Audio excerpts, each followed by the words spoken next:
একটা অ্যাম্বুলেন্স যায়, একটা আগুন লাগে, একটা ফায়ার ব্রিগেড গাড়ি যাবে, সে কোনো সিচুয়েশন আছে এখানে? ফুটপাত দিয়ে তো হাঁটার কোনো উপায় নাই। এদেরকে দমন করতে হলে আগে শহরের গ্যারেজগুলো বন্ধ করতে হবে। কাজীর গরু কিতাবে আছে, গোয়ালে নেই। বগুড়ার যানজট নিরসনে অংশীজনদের নেওয়া পরিকল্পনাগুলো যেন সেই কাজীর গরু।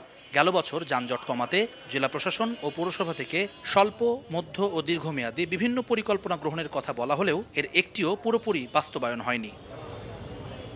এখনও শহর জুড়ে দাপিয়ে বেড়াচ্ছে প্রায় 50,000 থ্রি হুইলার। তাদের নিবন্ধনের প্রক্রিয়া শুরু করার পর তার আলোর মুখ দেখেনি। করা হয়নি রং ও দিনভিত্তিক চলাচলের ব্যবস্থাও। অবৈধ পার্কিংয়ে সরকারি কর্মকর্তাদের গাড়ি দাঁড়িয়ে রেখে শপিং করতে দেখা যায় হরহামেশায়। ফুটপাত দখলদারের সংখ্যাও বাড়ছে পাল্লা দিয়ে। এতে 5 মিনিটের রাস্তা পাড়ি দিতে 3 থেকে 4 গুণ বেশি সময় লাগে বিভিন্ন প্রয়োজনে শহরে আসা মানুষদের। একটা অ্যাম্বুলেন্স যায়, একটা আগুন লাগে, একটা ফায়ার ব্রিগেড গাড়ি যাবে, সে কোনো সিচুয়েশন আছে এখানে? ফুটপাত দিয়ে তো হাঁটার কোনো উপায় নাই, কারণ দোকানপাট বসে এই ফুটপাত দিয়ে হাঁটতে যায়, রাস্তা দিয়ে হাঁটা লাগতেছে আমাদের। মাঝে মধ্যে উচ্ছেদ অভিযান চলে, তারপর আবার যেমনটা তেমনটাই থাকে। এদেরকে দমন করতে হলে আগে শহরের গ্যারেজগুলো বন্ধ করতে হবে।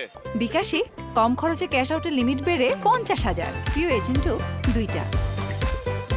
শহরের ভেতরে কুরিয়ার সার্ভিসের অফিস, বিভিন্ন কোম্পানির লোকাল বাসের স্ট্যান্ড, গুরুত্বপূর্ণ মোড়গুলোতে গড়ে উঠেছে অটোরিকশা স্ট্যান্ড, যার মধ্যে বেশ কয়েকটি ইজারা দিয়েছে খোদ পৌরসভা। আর কালেভদ্রে ফুটপাত দখলদারদের উচ্ছেদ করে দায় সারে জেলা প্রশাসন। সর্ষের মধ্যেই ভূত তাড়া বেঁকে প্রশাসন আর পৌরসভা ব্যস্ত একে অন্যের ওপর দায় চাপাতে। রাস্তা করার টাকা নাই, ড্রেন করার টাকা নাই, বগুড়া পৌরসভা কিভাবে দায়িত্ব পালন করবে? পৌরসভা যদি এগিয়ে না আসে, তাহলে আমরা আসলে প্রশাসনিকভাবে ল অ্যান্ড এনফোর্সমেন্ট এজেন্সির মাধ্যমে ফোর্স করে আসলে এটা সম্ভব না। শহরের জনসংখ্যা, রাস্তা ও যানবাহনের সমন্বয় নেই বলেই যানজট নিয়ন্ত্রণে আসছে না বলছেন পুলিশের ট্রাফিক কর্মকর্তা। রাস্তাতে যেটা প্রতিবন্ধকতা তৈরি করছে, যদি হকার বলেন কিংবা যদি কোনো গাড়ি যদি অবস্ট্রাকল করে, তাহলে সেই জিনিসগুলোকে আমরা সরিয়ে দিচ্ছি, সেটাতে আইনগত ব্যবস্থা নিচ্ছি।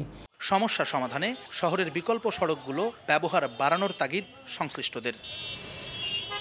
জুম্মান সাদিক, জ্যাভলিন, সময় সংবাদ।